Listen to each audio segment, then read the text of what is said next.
There's a bearish squeeze setup which is triggered today inside of Honeywell. Now this is a bearish squeeze where we're looking for the squeeze to ultimately fire short. However, I think there's a better way to play this squeeze than the obvious answer of just shorting Honeywell right here. In this video, I'll break down what that idea is and why I believe Honeywell is likely to go down, but I think there's a more efficient and effective way to short it. Now for all Volatility Box members, if you want to download any of the tools I talk about in today's video, they're all included for free with your membership. Just go to tosindicators.com/squeeze-course. The full squeeze course is included with your membership, including the Triple Pro Squeeze Indicator, which I'll use today, the Squeeze Signals Indicator, which we'll use today, and the Squeeze Signals Backtester. I'm also going to be using the Squeeze Signals Scan, but I already have this run, which is how I found Honeywell in the first place. So using Honeywell, if we now dive deeper into this setup, here's what we see on our charts. First off, the market pulse tells us we very clearly have a bearish trend that's in a stage of deceleration. If I zoom into current price action, we can see that with this red market pulse line. Now today, we had our bearish squeeze signal trigger, which tells us that we're expecting this momentum to start to kick in towards the bearish direction. Now let's try and understand some statistics around this signal to see how effective is this. To do that, I'm going to load in our Squeeze Signals Backtester. And with the Backtester, we need to make sure we're focusing on the short side entries. So I'll set the short to be true. And now we can get an idea of how effective this strategy has been over the past 20 years. We can see inside of Honeywell, we've had a total of 8 different bearish squeeze signal triggers, and 6 of them have been winners. 2 have been losers, and the average winner was greater than the average loser. The average winner was about 5.59% from our actual entry. So if we project that to the downside here, 5.59% from where we're currently at takes us to a price of, call it around 176 or so. Maybe 175 is that nice clean number you can have in your head. So essentially, we have a lot of room to the downside where we typically see the squeeze tends to take us.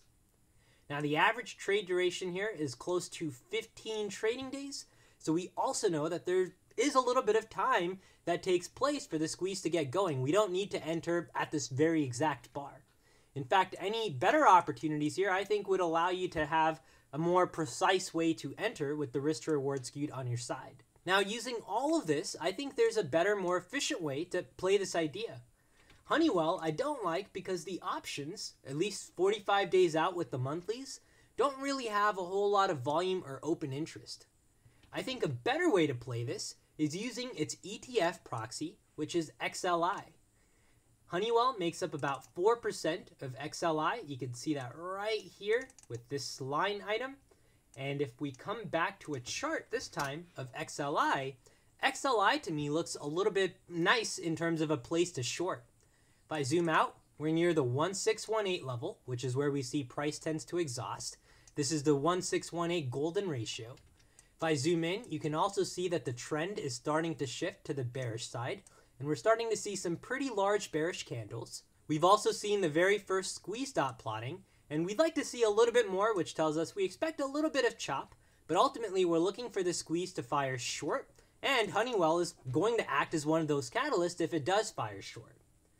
XLI also has much more liquid options, and the strike that stands out to me is this 104 strike right here with 45 days to expiration.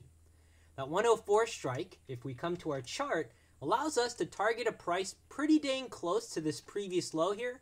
We're looking for a slightly lower low to break this pivot point, but we also know that we have a larger move that we're looking to play. Now, the last thing that I'll use in terms of adding a lens to help support this bearish idea is understanding the seasonal tendencies. So if we load in our seasonal analysis indicator, we can see in XLI, September tends to be one of the weaker months compared to all of these green labels. And if we look at Honeywell, that same pattern holds true as well. September tends to have an overall negative average, which tells us that, hey, we do have some sort of an edge here to the bearish side in Honeywell. So one more time to recap this idea, This all started with our squeeze signal scan telling us that Honeywell is a pretty decent opportunity to the short side here.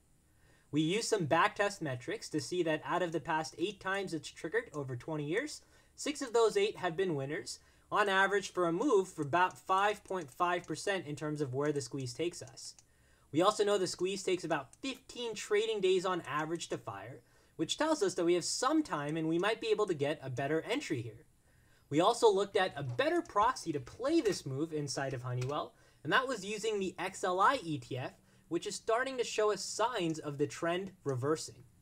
So hopefully today's video helps give you an actionable squeeze idea inside of both Honeywell for those of you that are day traders to have a bearish bias for day trading basis, and for those of you that are swing traders, XLI to me seems like a better way to participate in this short side move, which does offer us liquid options that we can take advantage of.